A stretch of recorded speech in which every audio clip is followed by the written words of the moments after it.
Hey, what's going on, everyone? Brooke and Nick here. Today we are here with James. Do you want to give a brief intro, James? Just name where you're from. Sure. Yeah, James. I'm from Dallas, Texas. So we were chatting before, but we figured it'd be better to just hit record. Can you give the people maybe a background of kind of what led to you joining the program before you actually joined the one you're in now? Sure. Yeah, so you're talking about like what I did for a job before the program? Yeah, and then the transition into the free course, and then what eventually led to you kind of wanting to take that next step up. Yeah, absolutely. So, I've always known that I wanted to be an entrepreneur. I just wasn't sure what area to tackle in. And then towards the end of college, I knew that it had to be something digital, something online. I've always wanted to do something where I can travel and have lots of freedom with my time and like my location. And so graduated with a dual degree in engineering and business, and then did about 2 years in consulting. Nice. Uh, and so I did the white collar thing, and like I realized that it's not for me, right? Yeah, I quickly had the same realization, but instead of 4 years, I had to do 7 years of schooling before I figured that out. So you got out lucky. Yeah, it's tough. So did you Um, you graduated in what would it have been like 2020, 2021, and then 2 years, and then got into econ? 21, yeah. So 21. I did my 2 years, and then I learned very quickly from like mentors and just like online that if you are wise, then and you really want to start a business, then the strategy is to not invest in the 401k, right? So if you're serious about starting a business, then don't invest in the 401k unless you'll get more money if you take the penalty and take it out, right? So it's like that's what I did. I just stacked my cash for a couple of years, and I knew that at the end of that, I wanted to start a business. I wanted to jump off into the deep end. So just like by chance, I came across Brooke and his Twitter account, and this was like late 2022, and he said he had a free course, and so I started looking at it, and I was like, "Holy shit, this is a gold mine! Like, this is insane amount of value." So I started playing around with it, and then December, I was chatting with my brother and about like what I wanted to do with my life, and I was like, you know what, like I'm just gonna dive into it and do it, like, and just see how far I can get. So, I was still working at the time, but I put aside. I told myself I would do 15 hours a week, and like was very structured in how I did it, and got as much done as I could. And then towards the end of March, I had like launched the store, and maybe stupid, but I didn't have any sales yet, and I was like, you know what, like I'm just gonna do it. I'm just gonna jump off the deep end. So I quit my job and was like, all right, I've got Damn. it. So I had enough run. I have enough run rate, so it was like I have time, but still, it's a little nerve wracking at times. But at Yeah. the end of the day, like I'm sure Brooke would. I'm sure you'd want to talk more about this, but like the course itself is like it is an MBA in online in a digital business. Like you're learning so many different things. So I was like, all right, like even if I were to just blow it for a year or so and not make any money and then go back to the 9 to 5, like the amount of value that I'd learn is just like insane from this business model and from the course that you provided. So Well, thank you that for was that. my strategy.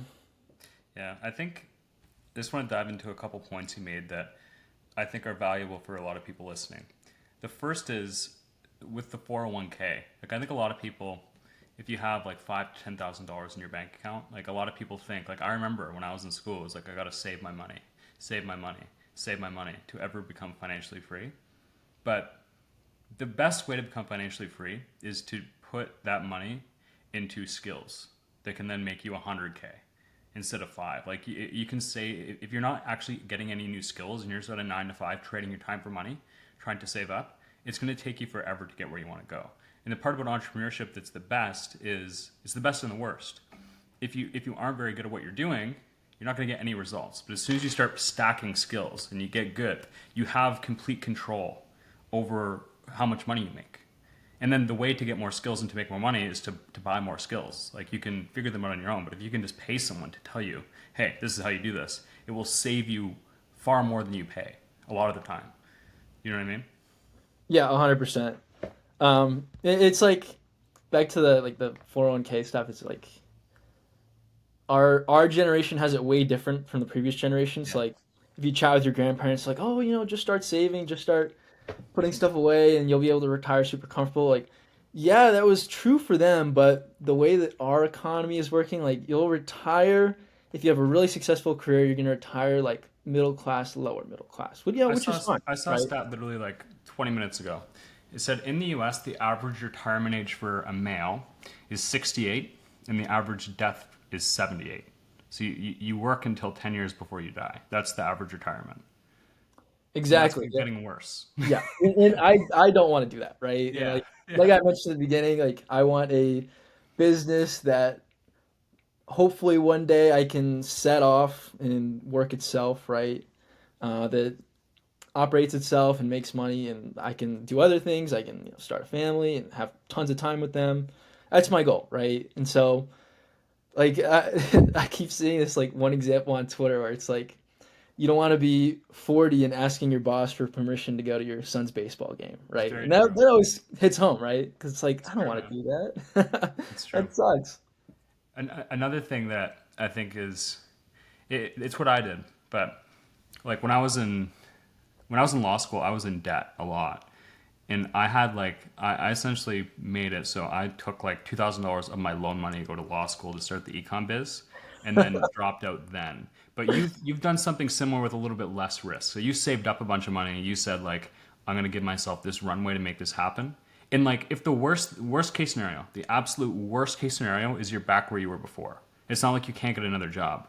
Yeah, You know what I mean? So I think a lot of people exactly. like um, to do what you did and kind of like go all in on one thing. Because if you're trying to do a job in this, it's doable. We've had lots of people do it, but it's hard. Where if you kind of put all your focus on one thing and that's it for a certain amount of time, your chances of succeeding are so much higher, and you almost put your own back against the wall. Because if you didn't like the job you're at, you're like, I literally have to make this work in this amount of time, or I go back to this thing that I hated. So it naturally improves your chances of success when you give yourself like no choice but to make it happen. Yeah, exactly. And like I wanted that challenge. Yeah, Like it's exciting, right? It's like there's only so many days we have on this earth. Like we might as well do something exciting, right? Like a nine exactly. to five is like the least exciting thing I could even imagine. And as soon as I'd spent like a year and I was like, all right, well, it just doesn't get any better than this. Like this is it. Like Like this is 30 the more rest years of of my this, life. or like maybe take a small risk to actually get what I want. You know what I mean? Exactly. Yeah. And that brings me to my next point is it's like, and I'm sure you agree with this mindset, but my mindset is that I'm never going to give up on my goal of being a digital entrepreneur. So therefore, I cannot fail. If I never give up, then eventually everything has to align and I'll have to be successful at some point, right? And Yes. so if you have that mindset, then it's like, okay, even if I do fail in the short term, like I'll still have the skills, I'll still be able to continue, I'll still be able to keep running. So it's like if That's I the know I'm thing not is going like to give up, then when I'm you're already going to win. failing, you're adding skills, and it's like Yeah, you can eventually like it's not like it's luck. Like succeeding in business and digital business isn't luck. Like I know people always say whatever it is, 5% of online businesses succeed, 95% fail. It's like yes, but like if you just get so good at the skills, then it would be completely unreasonable for you not to succeed. Like if you were an excellent online advertiser, you have excellent products, and you're excellent at building a website. If you're actually good at all those three things, it would be impossible for you to not make money. And if you're not making money, then you're not a good advertiser, you don't know how to build a good website, or you don't have good products. Because if you did, then you would be making money. So if you actually just focus on getting good at those things, then it becomes impossible to not succeed. But like you said, a lot of people will try it for a month or two and then give up. And it's just like you suck when you start, but you're supposed to suck. And you just haven't put enough people just don't put the time in to actually get good before they stop. yeah, 100%. I think the trap is, and I found myself doing this too, is not being like I'm giving up, more so of like, oh, well, there's this other opportunity over here that I can do. Like, why don't I look at that? And it's like, wait a second, like, no, that is giving up in some regards because you're just instead of going through the painful part, like the valley of death, right? Because when you start, you have a little beginner's luck, right? Yep. And things go well, and you're like, oh, it's amazing, and then all of a sudden it just kind of dies off and you're stuck in this valley where just like nothing happens and you're just kind of It's like it, trying to climb a new mountain. Like instead of just yeah, climbing one mountain, you get to like the first hard part of the mountain, and then you just start over again. You just keep climbing the first 1,000 feet of each mountain instead of climbing the whole thing and actually getting to where you want to go. exactly. And so yeah, that's kind of my mindset throughout this whole thing. It's it's been good so far. I'm getting there slowly but surely. It's just been fun. I've had some recent successes as well. Yeah. So you shared a win last week. Why don't you share what that was and kind of what that meant for you? Sure, absolutely. So last week on Friday, I crossed 100,000 in total sales. Just super exciting. Just going from like nothing to 100,000 in sales is really cool. And then this week, I also have had a pretty good week. I've done like another 6,000 in sales. Awesome, So man. things are starting to fall into place, which is really cool. So when did you actually launch the store? Like when did you first go live? So I started running ads in May, um, but I like completely screwed it up for like the first 2 weeks and Very wasted a bunch of standard. money, which was great. But yeah, I started running ads in May and then had a bunch of really good sales then. But like I was spending so much on ads that like I wasn't making too much money. And this was back before I had coaching too. So like I was just using the Yeah. free course. I was just doing it myself. And um, I don't know. I was like learning so much, all drinking through the fire hose. I'm sure you know. And then after like a couple months of spending tons on ads and like not seeing the results I wanted, I was like, all right, like let me get some coaching. Like I looked at it as like I first of all, the reason why I didn't buy the coaching at the beginning was because I was like just first of all just stubborn, right?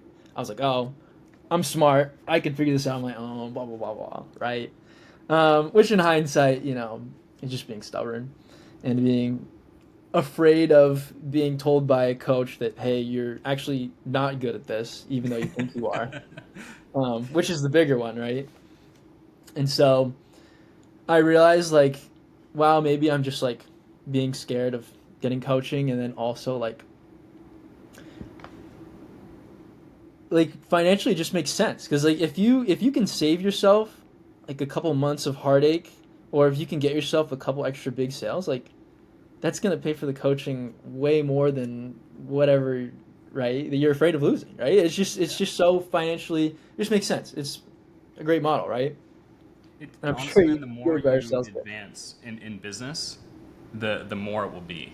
Like the more that will be the case. Because once you have that base level skill, adding another skill onto that is worth 10 times more than if you just added that skill. So for me now, where I'm at, like the most valuable things I buy are courses. Like rather than trying to figure something out watching YouTube videos, if I can just pay 5 grand for a course and figure everything I need to know out about a topic in like a day or two of watching, like the value of that is insane. Versus like what I would spend trying to figure that out by myself.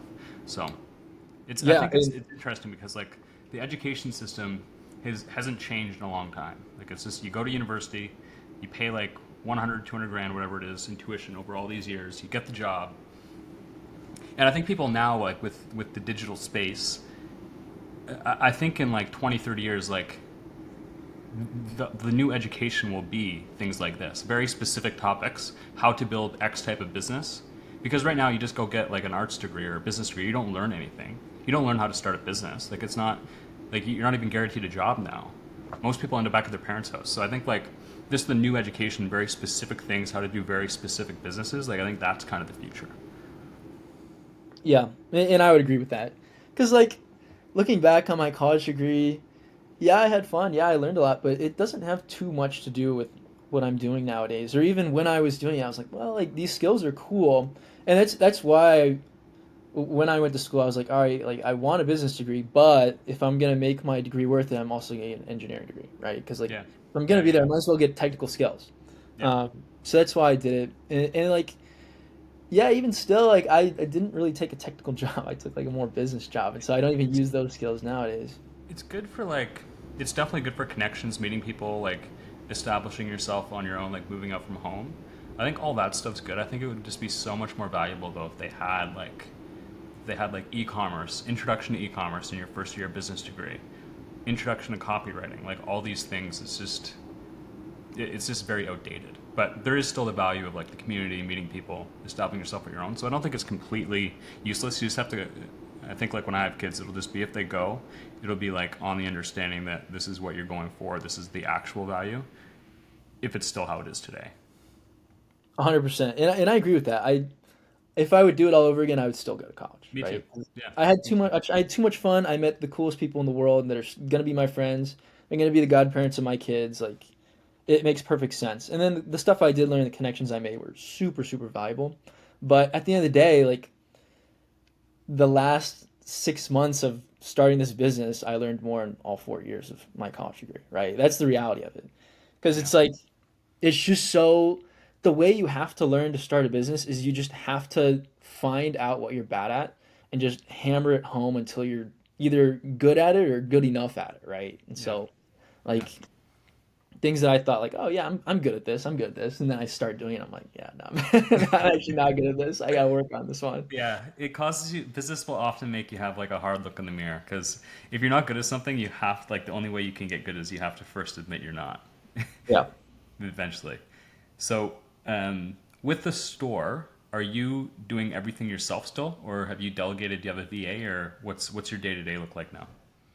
Yeah, so I have one VA that just does product uploads, and that's Okay. it.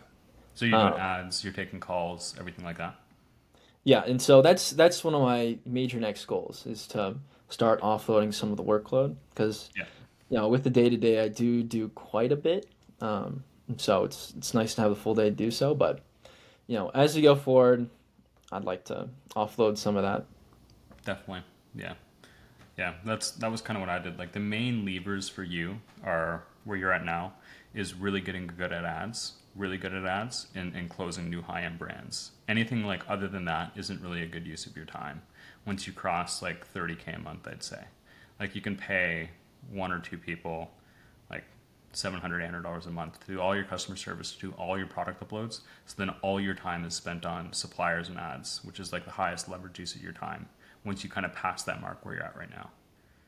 Yeah, and I'm like just getting there right now, so it's like it's starting to realize, okay, yeah, I'm gonna. Have you It's found it it's easy to hard? get distracted. Yeah, Do you think it's you'll it's find it really hard easy to get to? distracted.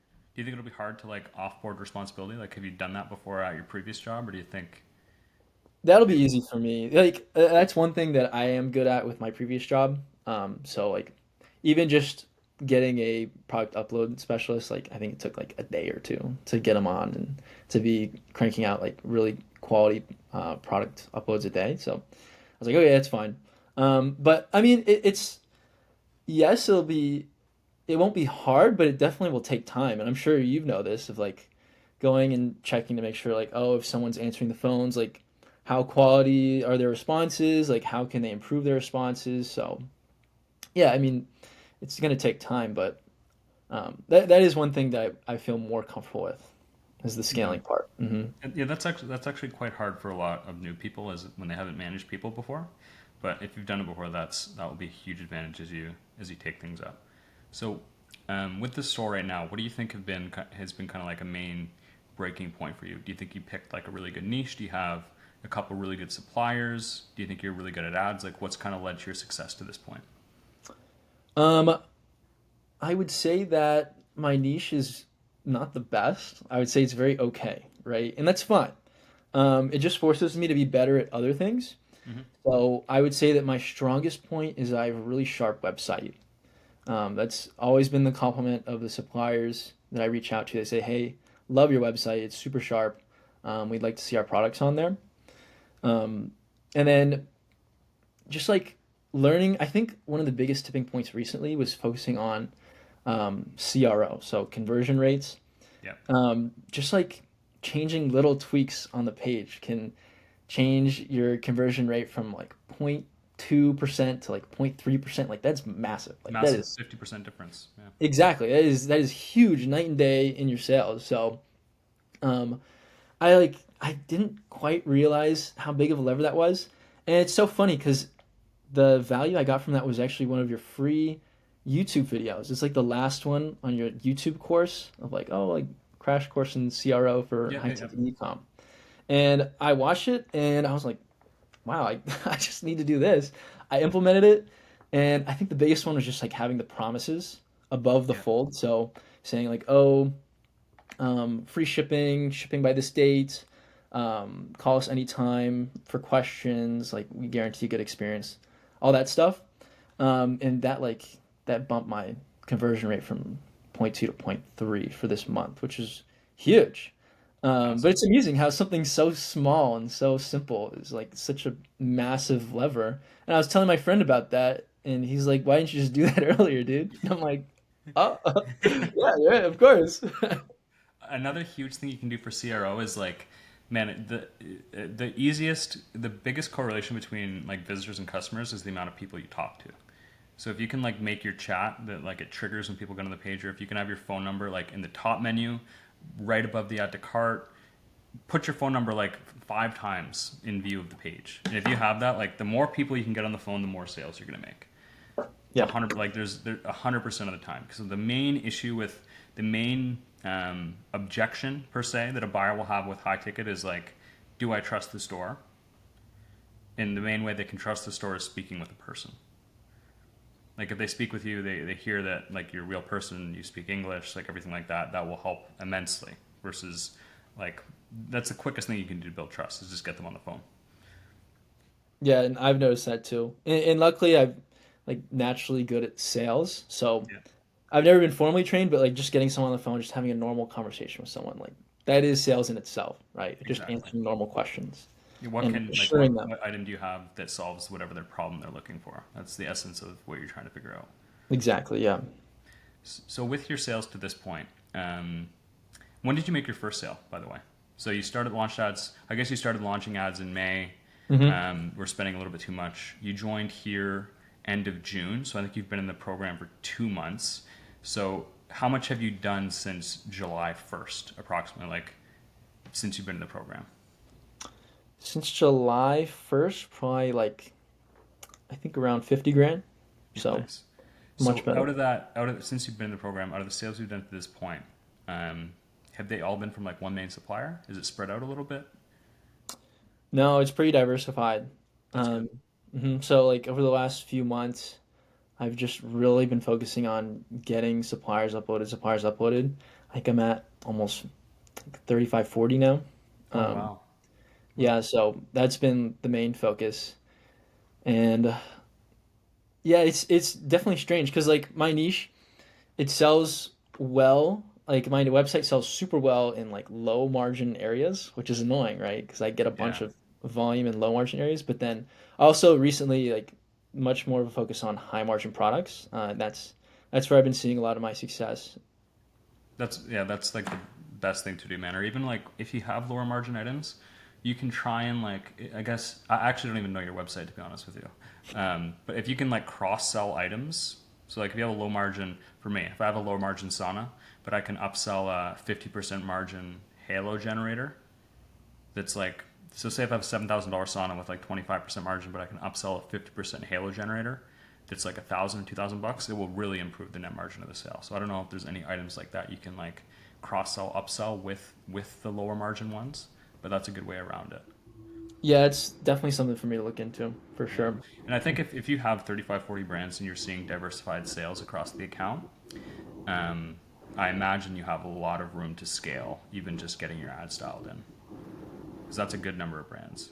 Yeah, and that's something that I'm still working on trying to get better at. Is I'm still okay at Google Ads and Bing Ads, right? And so that was one of the big reasons why I joined the program because it's like, okay, I have more resources and more people who are very familiar with this style of advertising for these types of products. Because like, if you're gonna go on YouTube and look up like, oh, how to use Google Ads, it's all gonna be for low Yeah. end stuff, and it's like just hammering home like $60 widgets. It's like that's not at all what the ads should be for a store like ours. No. So like having the coaching of someone who understands like yes I'm selling $5,000 products, like that's a very different style of advertising.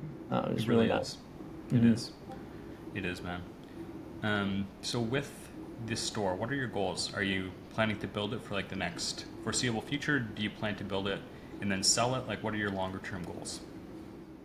Yeah, so long term goal is to build it to a point where I barely have to touch it and it just makes me money. But after that, I'm really not sure. Like, if someone wants to buy it, who knows? Maybe I'll be up to it. But just as long as it's profitable and providing me with a good lifestyle, that's great. I might make a second one, make a third one. Who knows? It's really I'm just gonna let circumstance decide for me. So read the situation as I get there, because I'm still getting there right now, which is exciting. Yeah. And the thing, yeah, like you said, a good point is if you decide to build it again, man, like the second store will be literally 50 times easier than this one. Like you could probably set up a store and have ads live within like a week, I would say. Now that Really? you've done it. Just because it's there's so much figuring out you have to do it the first time through. Now you know it all. It's 100 times easier. So I know Cabrin in the program, he's one of the coaches. He built his store up to a good point, and then he started a second store and was like making sales in well under a month. So I think that's always a Yeah. good option. But one thing I never tell people to do, listeners, is do not try and start 3 stores at once at the beginning. Make one store work, and if you want to open second, third one down the line, definitely a good option. But figure out the first one first. Yeah, I completely agree. Because like you want to go deep in the store, right? Like you want to Yeah. understand the intricacies and the complexities of the store.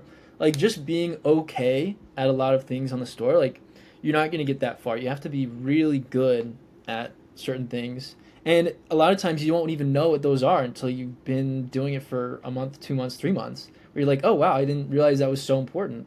Like with me, it was the CRO stuff. Like I just didn't. I was like, well, my website's sharp. Everyone likes it, so it must be great. And when at the end of the day, like I just wasn't doing enough to help convert clicks and convince them, hey, like, yes, this is a reputable website. Yes, call us. We will get you the product on time. We will get you all the guarantees, right? So it was just like things like that where you'll have a blind spot and you never think you have a blind spot, right? It's always you don't know what you don't know. So you're just gonna show up and be like, oh, I'm so great at this. This is so great. And then 2 3 months later, it's like, oh, actually, like I was really lacking there, and that was keep causing me harm and keeping me from growing. Yeah. Especially with things like that. Like people get confused a lot of the time. Like a great looking website and CRO are very different things. You know what I mean? Like you could have the best website in the world, but it could not be CRO optimized. Or you could have a plain blank website that's basic as hell that's super CRO optimized. And some people in the program even have that. Ideally, you want to be like yours is now, and there's obviously some other people I can think of as well that have beautiful websites that are CRO optimized. Like that's best case. But a lot of people, like you said, you can kind of the inclination would be to just think a nice website is going to convert well, but it's not always the case. And then once you figure that out, you can make changes. That's when the bigger results start coming. Yeah, absolutely. It just takes time, Yeah, time of just focusing, figuring it out. cool, man. Well, last question for today is if you could give advice to yourself before you joined, or if you had any advice for people thinking about joining the program, what would you say, and even just advice for high ticket ecom overall?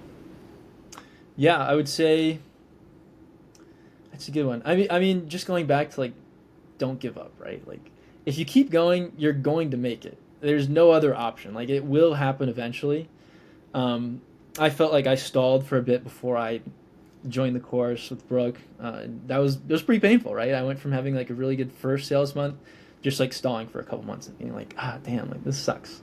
But then once I joined the course, I got the coaching. I was like, okay, I understand better what I need to do. My coach Mike, like he's super helpful. He goes, hey, like these are the areas that you should be working on, looking at. And then as I pushed through, as I kept going, like things just naturally start to fall into place. And it's strange because it honestly feels like it happens all at once. It goes from nothing happening to just all of a sudden cascade of things happening that are just like, wow, this is perfect. But I would say I definitely recommend joining the course. Like, don't be stubborn like me. It's going to help, and you'll if you continue with it, you're going to make your money back. Like, it's well worth the investment. Awesome, brother. Well, it's been a pleasure having you on, and looking forward to potentially round two once you hit 100K in a single month. Looking forward to it, man.